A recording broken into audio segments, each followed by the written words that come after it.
Student, आज का हमारा टॉपिक है स्पेशियल टिश्यूज, जिन्हें सिक्रेटरी टिश्यूज भी कहा जाता है। जैसा कि आप सभी जानते हैं, प्लांट्स में 3 टाइप के टिश्यूज पाए जाते हैं। Number 1 simple tissues, number 2 complex tissues और नंबर 3 स्पेशियल टिश्यूज। हमारे पिछले वीडियोज़ में हमने सिंपल टिश्यूज एवं कॉम्प्लेक्स टिश्यूज के बारे में पढ़ा था। आज हम पढ़ेंगे स्पेशियल टिश्यूज। पादप शरीर में कुछ कोशिकाएं विशेष रूप से रूपांतरित एवं संगठित होकर स्रावी कार्यों का संपादन करती है। इस प्रकार की कोशिकाओं का जो समूह है या जो ऊतक बनता है, उसे स्रावी ऊतक कहते हैं। कार्य के आधार पर स्रावी ऊतक 2 प्रकार के होते हैं। नंबर 1 उत्सर्जी कोशिकाएं या बाह्य स्रावी संरचनाएं। नंबर 2 स्रावी कोशिकाएं या अंतःस्रावी संरचनाएं। उत्सर्जी कोशिकाएं या बाह्य स्रावी संरचनाएं पादप उपापचय के द्वारा जो उत्सर्जी पदार्थ बनते हैं, उनका श्रवण करती है। ये कोशिकाएं पादप शरीर में अधिकतर बाहर स्थित होती है, अतः इन्हें बाह्य स्रावी ऊतक भी कहते हैं। नंबर 2 स्रावी कोशिकाएं या अंतःस्रावी संरचनाएं। ये कोशिकाएं पादप शरीर में जो संचित पदार्थ होते हैं, उनका विघटन करती है, उसके पश्चात उनका श्रवण करती है।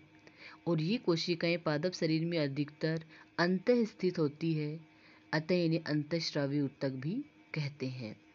तो देखिए, बाह्य स्रावी संरचनाएं जो होती है, वो पादप शरीर में जो उपापचय के पश्चात उत्सर्जी पदार्थ बनते हैं, उनका श्रवण करती है।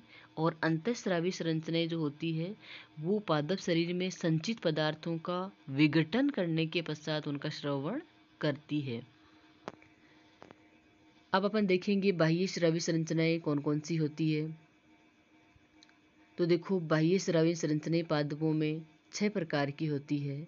नंबर 1 ग्रंथिल रोम या सग्रंथी रोम। नंबर 2 पाचक ग्रंथियाँ। नंबर 3 दंशक रोम। नंबर 4 ओस्मोफोर या तेल वाहिनियाँ। नंबर 5 जल रंध्र और नंबर 6 मकरंद कोश। सबसे पहले अपन पढ़ेंगे ग्रंथिल या सग्रंथी रोम। देखिए, ये रोम पादप की अधिचर्म पर पाए जाते हैं। इन रोमों के सिरों पर स्रावी ग्रंथियां स्थित होती है और इन स्रावी ग्रंथियों से एक गाढ़े व चिपचिपे पदार्थ का श्रवण किया जाता है। इस चिपचिपे पदार्थ में टर्पिन्स तथा म्यूसिलेज की प्रचुर मात्रा होती है। इस प्रकार के रोम गुलाब के कलिका शल्कों पर, तंबाकू की पत्तियों पर, वायोला तथा बोरहाविया के फल पर पाए जाते हैं। दूसरी बाह्य स्रावी संरचना है पाचक ग्रंथियां। तो जो कीटाहारी पादप होते हैं, उनके कीट पिंजरों में विशेष प्रकार की पाचक ग्रंथियां पाई जाती है। ये ग्रंथियां प्रोटीन का अपघटन करने वाले एंजाइम्स का स्रवण करती है।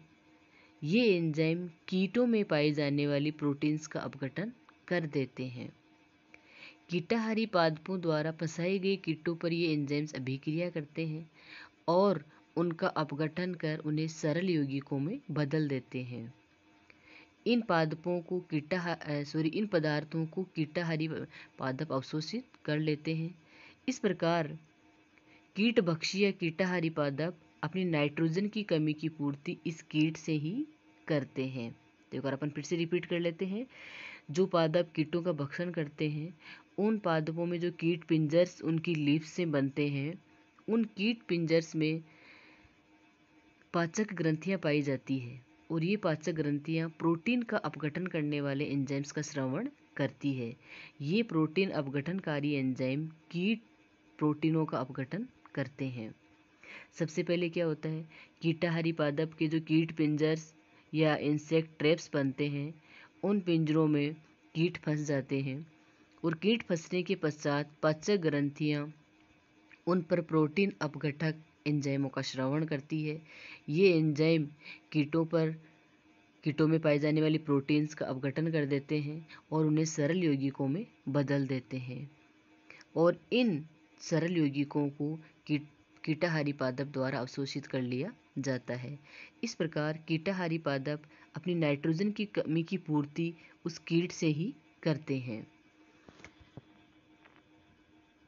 इस प्रकार की ग्रंथियां निपेंथस, जिसको घट पादप भी कहते हैं, पिंगुइकुला, जिसको बटरवर्ट भी कहा जाता है, ड्रोसेरा, डायोनिया, यूट्रिकुलेरिया, जिसको ब्लैडरवर्ट भी कहते हैं, साराशीनिया और डार्लिंगटोनिया आदि कीटाहारी पादपों में पाई जाती है।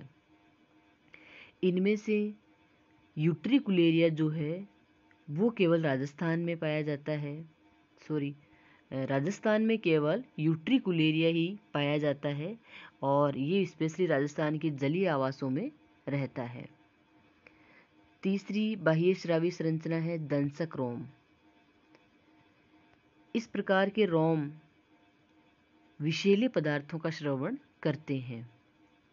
ये रोम बारीक केशिका नली जैसे होते हैं, जिनका आधारीय जो भाग होता है वो ब्लेडर के समान होता है और वो कैल्सिफाइड होता है, जबकि ऊपरी गोलाकार भाग सिलिसिफाइड यानी सिलिका का बना हुआ होता है। जैसे ही गोलाकार शीर्ष भाग किसी भी कीट के संपर्क में आता है तो उसमें छेद कर देता है और छेद करके कीट के शरीर में विषैले पदार्थों को छोड़ देता है।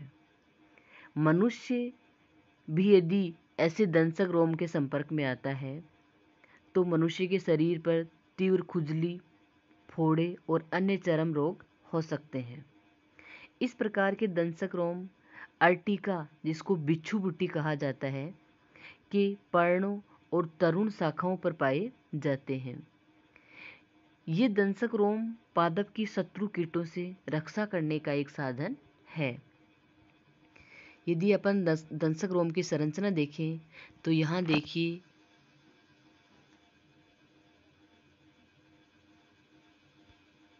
यहाँ पे ये वाला जो डायग्राम है वो दंशक रोम है। ये इसका आधारी फूला हुआ भाग है वो ब्लैडर के समान है। ये ऊपर वाला गोलाकार भाग है। ब्लैडर के समान जो भाग होता है वो कैल्सिफाइड होता है और जो गोलाकार नलिका के समान भाग होता है वो सिलिकिफाइड होता है। तो इस प्रकार की संरचना दंशक रोम की होती है। जैसे ही कोई कीट संपर्क में आता है तो ये गोलाकार वाला जो भाग है वो कीट के शरीर में छेद कर देता है और कीट के शरीर में विषैले पदार्थों को छोड़ देता है, जिससे कीट मर जाता है।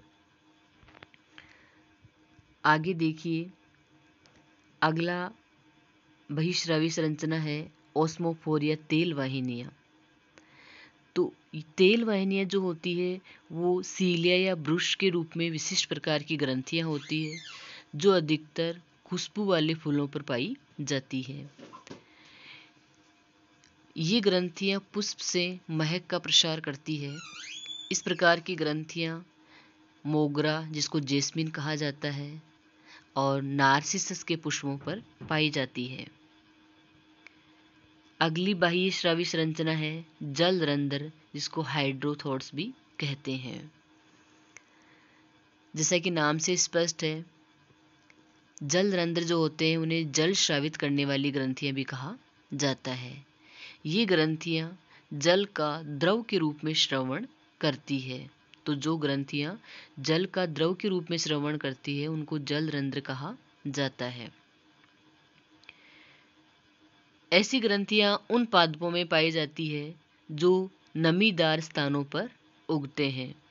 नमीदार स्थानों पर उगने वाले शाखीय आवर्तबीजी पौधे जैसे कि घास की जो पर्णें होती है उनके किनारों पर और शीर्ष भाग पर जल रंध्र स्थित होते हैं।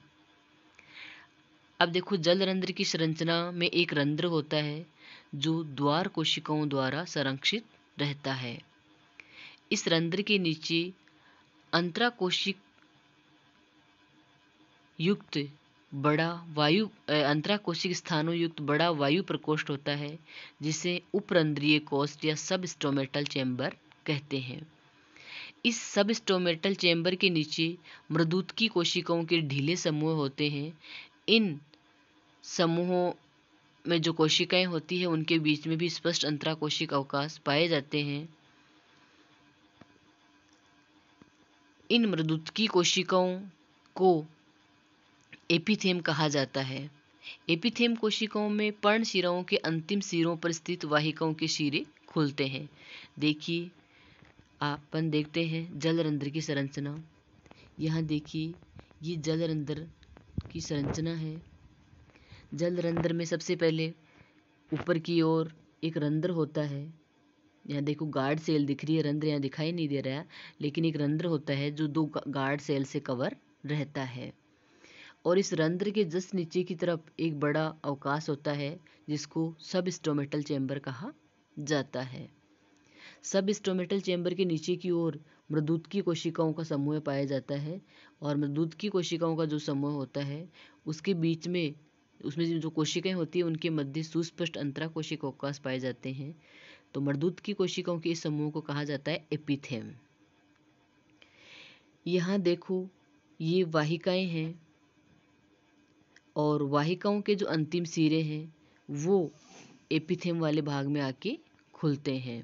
तो एक बार फिर से अपन जलरंध्र की संरचना देख लेते हैं। जलरंध्र में एक रंध्र होता है और रंध्र को गार्ड सेल्स घेरे हुए रहती है। ये देखिए, यहाँ पे गार्ड सेल दिख रही है।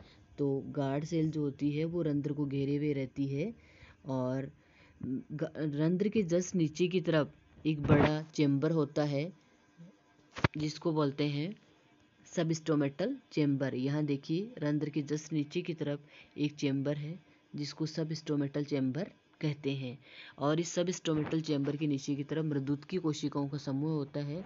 इस मृदुतकी कोशिकाओं के समूह को एपिथेम कहा जाता है। और एपिथेम वाले भाग में जाइलम की जो वाहिकाएं होती है, उन जाइलम की वाहिकाओं के अंतिम सिरे खुलते हैं। इस प्रकार की संरचना जलरंध्र की होती है। तो जाइलम अब अपन देखते हैं जलरंध्र काम कैसे करता है।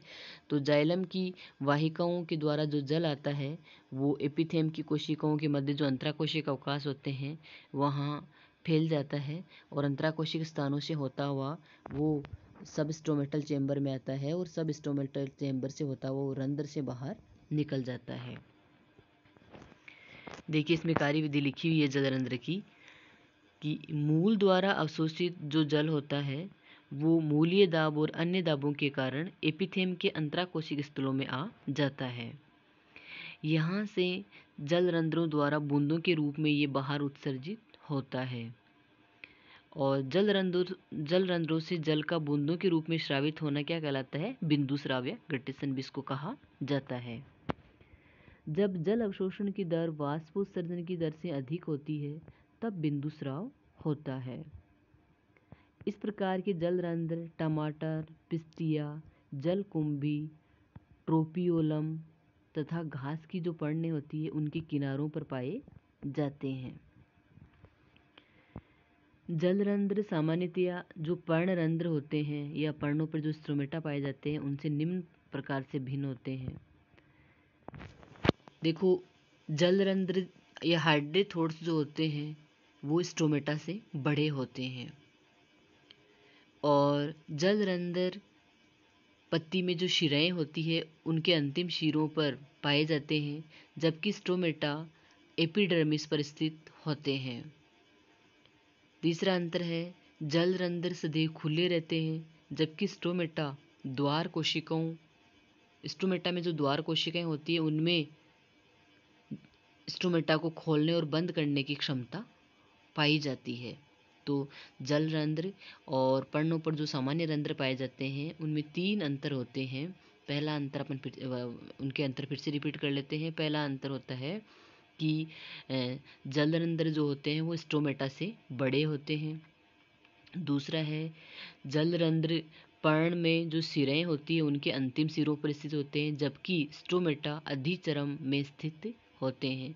तीसरा अंतर है जलरंध्र सदैव खुले रहते हैं, जबकि स्टोमेटा में द्वार कोशिकाओं द्वारा खुलने और बंद होने की क्षमता पाई जाती है। इसके बाद में अगली और लास्ट की जो बाह्यस्रावी संरचना है मकरंद कोश। देखो, जैसा कि आप सभी जानते हो, मकरंद कोश है वो मकरंद का श्रवण करता है। तो शर्करा युक्त गाढ़े शहद या मकरंद का स्राव करने वाली ग्रंथियों को मकरंद कोश कहते हैं। ये ग्रंथियां बाह्य त्वचा की कोशिकाओं से विकसित होती है। इन ग्रंथियों की कोशिकाओं में गाढ़ा कोशिका द्रव्य तथा सुविकसित माइटोकॉन्ड्रिया व एंडोप्लाज्मिक रेटिकुलम पाए जाते हैं।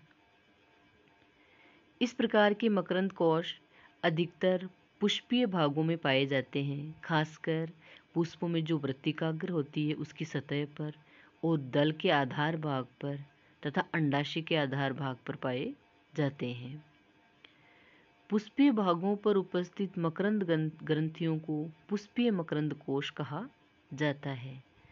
और पुष्प के अतिरिक्त यदि पादप के अन्य किसी भाग पर भी मकरंद कोश स्थित है तो इन्हें अतिरिक्त पुष्पीय मकरंद कोश कहा जाता है। तो देखिए, मकरंद कोश जो होता है वो शर्करा युक्त गाढ़े शहद के समान या मकरंद का स्राव करते हैं। ये ग्रंथियां बाह्य त्वचा की कोशिकाओं से विकसित होती है और इस प्रकार की ग्रंथियां अधिकतर पुष्पीय भागों में पाई जाती है। पुष्पीय भागों में भी खास तौर से वृत्तिकाग्र की सतह पर और दल तथा अंडाशय के आधार भाग में पाई जाती है। पुष्प के अतिरिक्त पादप के अन्य भागों में भी मकरंद ग्रंथियां पाई जा सकती है। तो पुष्पीय भागों में जो मकरंद ग्रंथियां होती है उन्हें पुष्पीय मकरंद कोश कहते हैं और पुष्प के अतिरिक्त पादप के किसी अन्य भाग पर जो मकरंद ग्रंथियां होती है उन्हें अतिरिक्त पुष्पीय मकरंद कोश कहा जाता है। उदाहरण के रूप में अपन देख सकते हैं, अधिकांश कीट परागित पुष्प जैसे केला, बोतल ब्रुश, एल्थिया, हिबिस्कस, लुंडिया आदि पादपों में मकरंद कोश पाए जाते हैं। Thank you.